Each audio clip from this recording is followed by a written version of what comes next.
They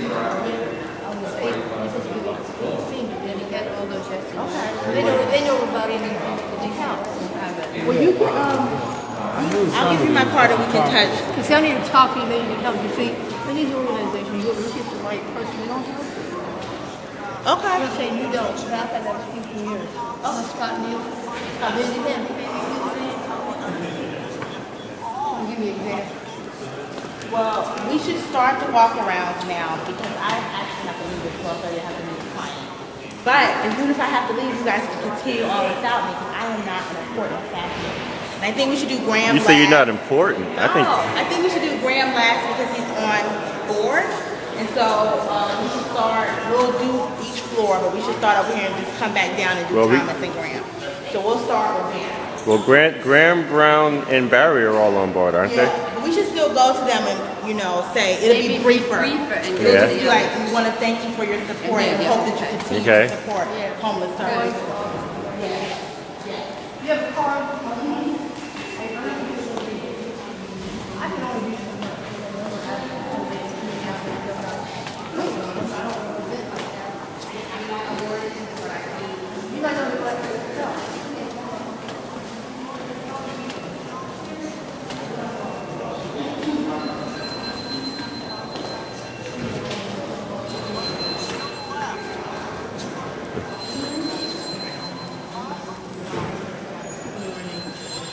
Hello. Good morning.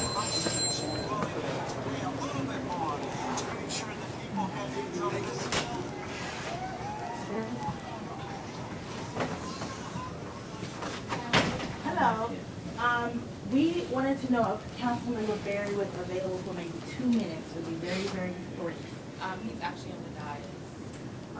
So he's in the chair. Is there anyone here that we can speak to? We want to talk about the homeless services and just thank him for his support with the homeless services and help them continue to support. We have community members participate in some of the programs as well as people who provide food and services. And just want to reiterate how we support helps us continue to fight because we are facing a huge shortfall. Our chief of staff is in the hearing and his assistant counsel is in the hearing. So it's just myself. Is there a time that we should do that? This hearing is scheduled to last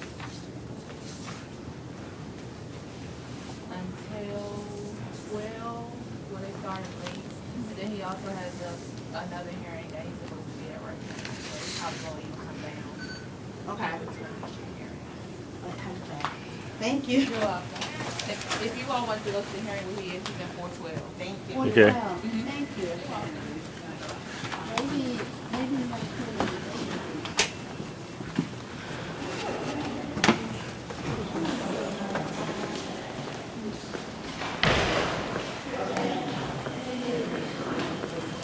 Well, she said that the hearing's supposed to be over at 12 and it's starting over at 8. Yeah, we'll go to the hearing. Hello?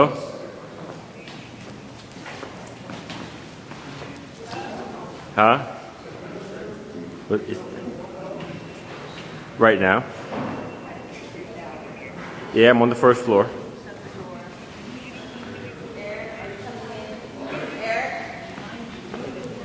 Yeah.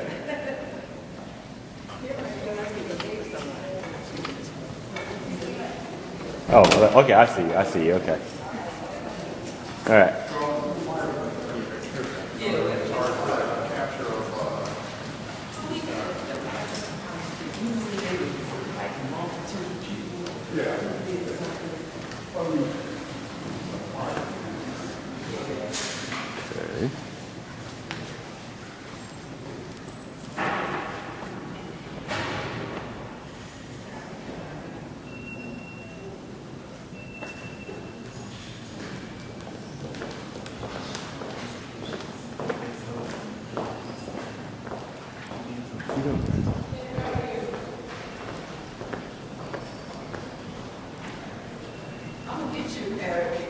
Okay. You know, that's what all the women say. They all want to get me. Anybody with a camera is hated. You know, why am I still available if they all going to get me? You and that camera.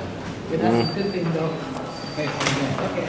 Yeah, Daddy? You got the Director of Citizen Services that's going to meet. As far as IDA is concerned, they are honestly doing what they can to wait for the federal government to get Social Security support. Housing, they're looking forward to the Housing First program. There are some that are not as I know you know that when they were picked by the most vulnerable. But you have some people that are willing to be success stories if they were, you just gave them a chance. They don't have one of those connections, but at the same time, these are people that are doing what they can that see benefits that are important. A lot of them would like to be with them. You have to be, at least give us enough to continue, trying to change some of the rules as far as Housing First is concerned. But the IDA is all in a lot of that. We got 1,200 people that have been, a lot of them living from 60, 70, 80 years old without families. That wants to support them. They truly need to try to do what they can on their own. That 270 and 250 or whatever they was getting for a 70-year-old woman. Give everybody else a chance. I promised her it would be brief. But it's good, that's all that good background information to have, absolutely. I sent an email to Councilman, and I'm a retired social worker, and I'm a volunteer at the DC jail and also at 801 Catholic Charity Shelter.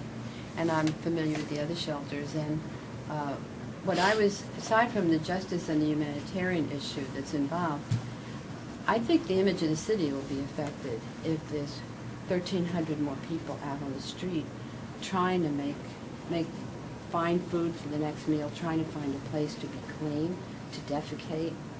And I think it's going to affect the city.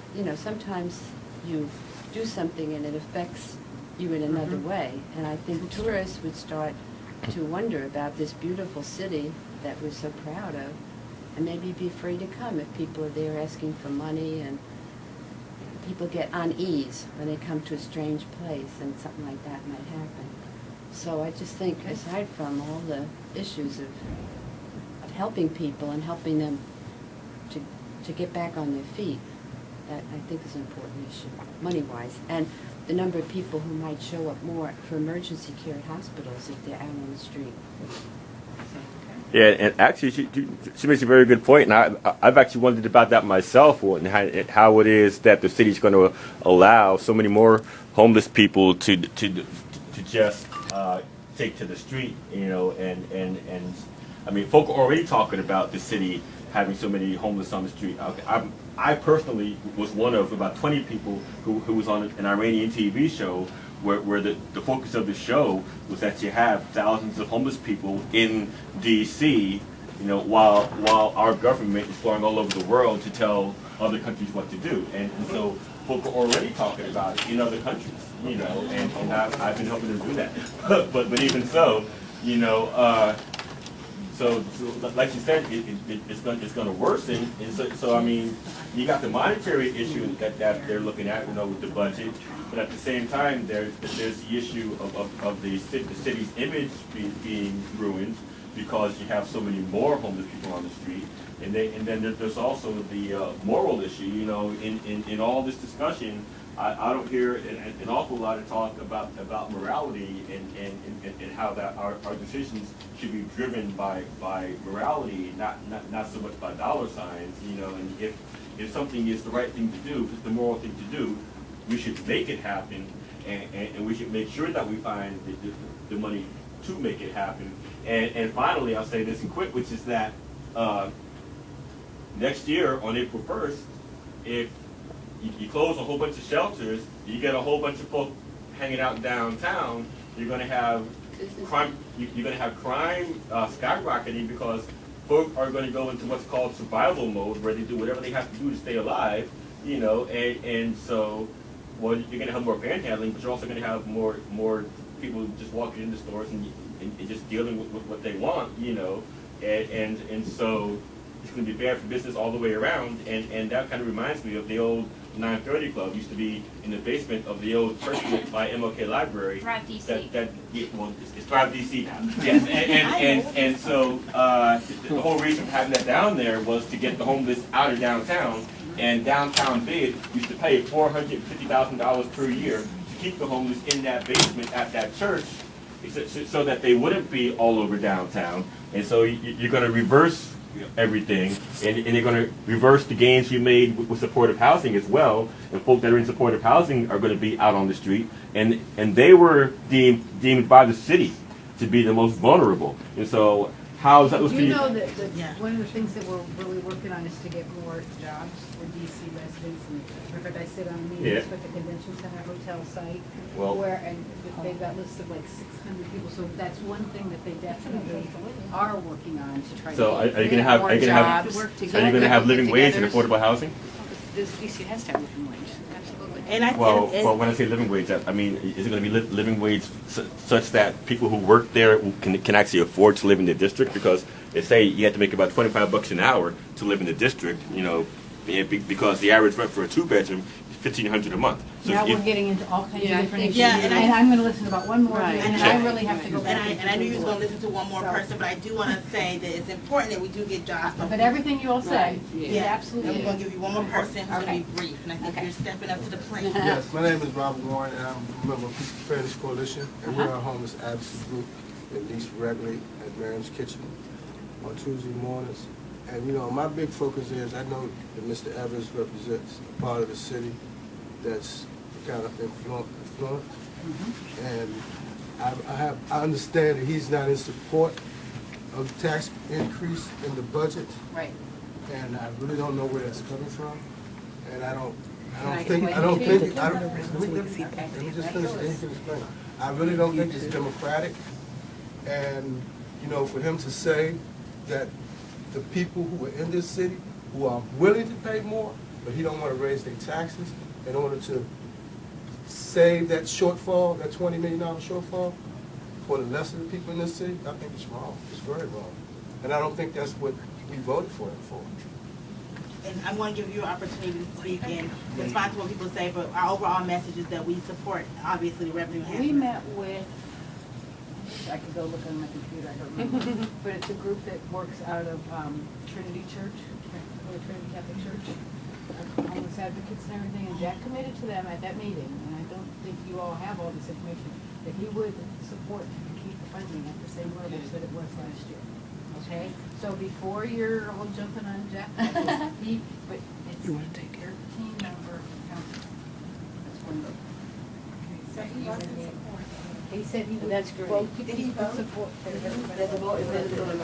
I do wanna clarify that the funding levels as it stands isn't enough because they put it in the budget based on not including the money we lost once we lost the stimulus packet. And so we thank him for supporting it, but what we're talking about is the money that we lost with the stimulus packet and the money that we lost with the little bit of some minor cuts that happened. So as it stands, it's great and it's supportive. No, he said he supported it. He doesn't support anything, not the schools, not the police, not anything going up higher than it was last year. Well, why is that? Because there's a huge budget deficit. You can't just make up the money. So we can't do revenue enhancement. The tax increases would bring in about 3% of what we need. Well, it shouldn't be, it should be, I mean, it's not. that 4 should be on the other Hello? side of the decimal point. Yeah. That's what he really should be supporting. What I wanted Yeah. to understand was, We have used a lot of your time. We have more people, but I just wanted to Thank say you. that he's and absolutely I supportive hear of that, but everything. we're talking And about a whole also, other thing. one thing about the Hey, can you remember, call back in about Jack- 2 minutes? Jack is supported and okay. elected by the Okay. members of Ward 2. I understand. He has to listen to what they say. At 8.5% income tax, it's the second highest in the entire country. They're saying, no, we will, and you can move, really, you move to, the rich people, they can move to Bethesda, they can move to Arlington, they can move wherever. Well, And maybe then you're the city gonna would be better lose more, but those people, when they go, they take their income with them. But we have also And there's talked no to, money, then instead of getting So we more have- money, so you've we got have- less. That's all. I don't mean, think think they're about the gonna whole move thing. anywhere. but we've also, They have before. but we have also talked to I know. people who But anyway, he's got to listen to what his constituents we have say. talked to people in his